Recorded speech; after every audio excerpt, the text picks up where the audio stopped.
No one suspected him the day he stood beside the grave. His head was lowered, his shoulders shaking, his hands trembling just enough to convince everyone that grief had finally broken him. He was a widower now, a man who had lost his wife after years of marriage. People whispered words of sympathy. Neighbors brought food. Relatives promised support. From the outside, it looked like the end of a tragic chapter. But in reality, it was only the beginning of something far darker. For years, he had carefully built an image of himself as a devoted husband and a responsible family man. He paid the bills, attended family gatherings, and spoke softly in public.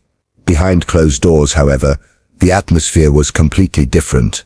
His wife had begun to withdraw from friends, slowly cutting off contact with people she once trusted. Arguments became frequent, and fear settled into the house like an unwanted guest. Still, no one eyed how far things would eventually go. On the night his wife disappeared, there were no signs of forced entry. No screams were reported. No neighbors heard anything unusual. According to him, she had gone to bed early, complaining of a headache. By morning, he said, she was unresponsive. He claimed panic, confusion, shock. Emergency services were called, but it was already too late. Authorities initially treated the case as a sudden death, possibly due to natural causes. He played his role perfectly, answering questions calmly, even correcting small details to appear cooperative. The burial happened quickly. Too quickly, some later realized. There was no extended examination, no lingering doubts at that moment. The family was exhausted, emotionally shattered, and eager to believe there was no hidden horror behind the loss. Life, at least on the surface, moved on, but what followed raised silent questions that no one dared to ask out loud. Within months, his behavior began to change. The sadness faded faster than expected. He returned to work, socialized more, and appeared unusually relaxed for someone who had lost a spouse so recently. Yet the most disturbing change was inside his own home. His late wife's daughter, still grieving the loss of her mother, was suddenly spending more time with him. At first, people assumed it was about support, a shared loss bringing them together, a broken family trying to hold itself together. Slowly, boundaries blurred. He positioned himself as her protector, her guide, the only person who truly understood her pain. He controlled who she spoke to, where she went, and how she lived. Anyone who questioned this closeness was pushed away.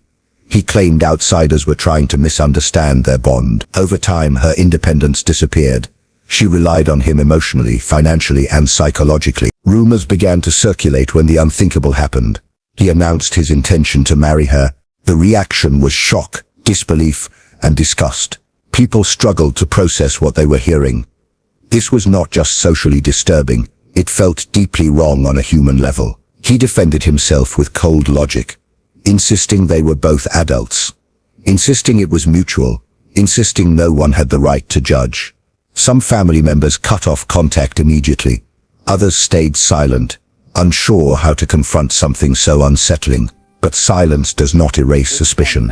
As investigators revisited the past, small details resurfaced. The rushed burial, the lack of a thorough medical review, the inconsistencies in his early statements. A few witnesses recalled heated arguments before his wife's death. Others remembered how isolated she had become. Individually, these details seemed insignificant. Together, they painted a troubling picture. Authorities decided to reopen the case. When the grave was exhumed, the truth began to emerge. Medical examiners found signs that contradicted the original cause of death. What was once assumed to be natural was now clearly something else. Evidence suggested force, intent, a deliberate act carefully hidden behind grief and performance. The man who once played the role of a mourning husband was suddenly at the center of a criminal investigation. As pressure mounted, his calm demeanor cracked. Interviews revealed contradictions. Timelines shifted, statements no longer matched physical evidence. The image he had spent years constructing began to collapse piece by piece. Investigators uncovered messages, behavioral patterns, and psychological manipulation that exposed a long-term plan rather than a spontaneous act. The marriage to his wife's daughter was no longer seen as shocking alone. It was now viewed as part of a larger, more disturbing pattern. Control, possession, power. Public opinion turned harsh. Media coverage intensified. What once felt like an unexplainable moral scandal transformed into a chilling true crime story. A story not just about murder, but about manipulation that began long before a body was buried. And yet the most haunting question remained unanswered. How many people had noticed something was wrong, but chose to stay silent? How many warning signs were ignored because confronting them felt uncomfortable? And how close had this man come to getting away with everything? Because if the case had never been reopened, the truth would have stayed underground, literally. This was no crime of passion. It was a calculated act, followed by an even more calculated attempt to reshape reality itself. And as the investigation moved forward, one thing became painfully clear. The grave had hidden more than a body. It had hidden a lie that was never meant to see the light again. As investigators dug deeper, the story he had carefully crafted began to unravel in ways he could no longer control. What once seemed like isolated red flags now formed a clear pattern of behavior that stretched back years before his wife's death. Friends described him as charming in public but cold and controlling in private. Former co-workers recalled sudden mood shifts, moments where his calm mask slipped to reveal anger just beneath the surface. These testimonies gave investigators a clearer understanding of the man they were dealing with. The focus soon turned to his psychological profile. Experts explained how certain individuals use grief as camouflage, hiding manipulation behind sympathy. His rapid emotional recovery, his need for control, and his ability to reshape narratives all pointed to a personality driven by dominance rather than love. He didn't just want companionship, he wanted ownership. Evidence continued to surface. Phone records showed arguments between him and his wife in the weeks leading up to her death. Messages revealed tension, fear, and desperation on her part. Financial documents suggested motive, showing how her death placed him in full control of assets and decisions. Each discovery added another layer to the case, tightening the net around him. The marriage to his wife's daughter became a critical point during the investigation.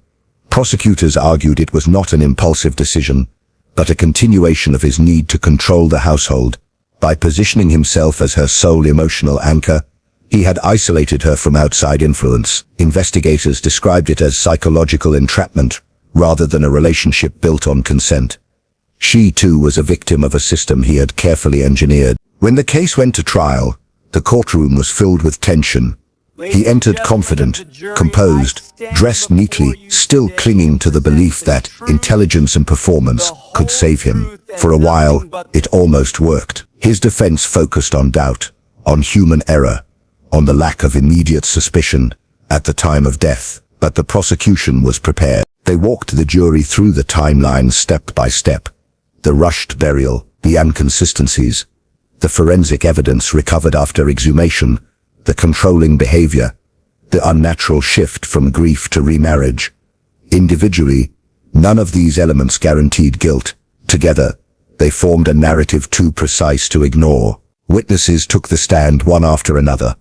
Some spoke with regret, admitting they had noticed warning signs, but stayed silent.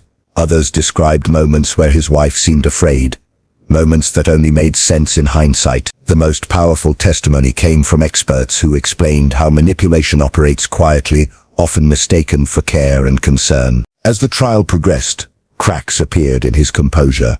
Under cross-examination, he contradicted earlier statements. His voice rose.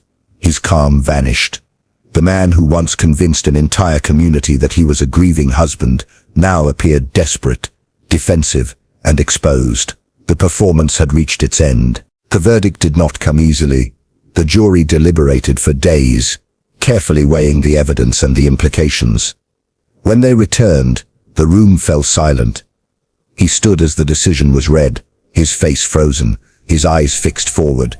Guilty. The sentence reflected the severity of his actions, not just for taking a life, but for the sustained manipulation that followed. The judge spoke about trust, abuse of power, and the irreversible damage caused by calculated cruelty. There was no dramatic outburst, no emotional collapse, just the quiet realization that control had finally slipped from his hands. In the aftermath, attention turned to those left behind. The daughter, Now free from his influence, began a long process of healing. Support systems were put in place, and professionals emphasized the importance of recognizing psychological abuse before it escalates. Her story became a reminder that harm does not always begin with violence. Sometimes it begins with silence. The case sparked widespread discussion about overlooked warning signs and the danger of appearances, how easily manipulation can hide behind routine, how society often hesitates to question what feels uncomfortable. Many asked the same haunting question: if someone had spoken up sooner, could this tragedy have been prevented? True crime stories often focus on the moment of violence, but this case reveals something deeper. The real horror was not just in the act itself, but in the slow, deliberate erosion of boundaries that allowed it to happen. A crime built over time, disguised as normal life. Today his name is remembered not as a grieving husband, but as a warning. A reminder that trust should never replace awareness, that silence can be dangerous, and that the truth, no matter how deeply buried, has a way of rising back to the surface. What began as a quiet burial ended as a public reckoning. A story that proves evil does not always announce itself with chaos. Sometimes it wears the face of someone you think you know.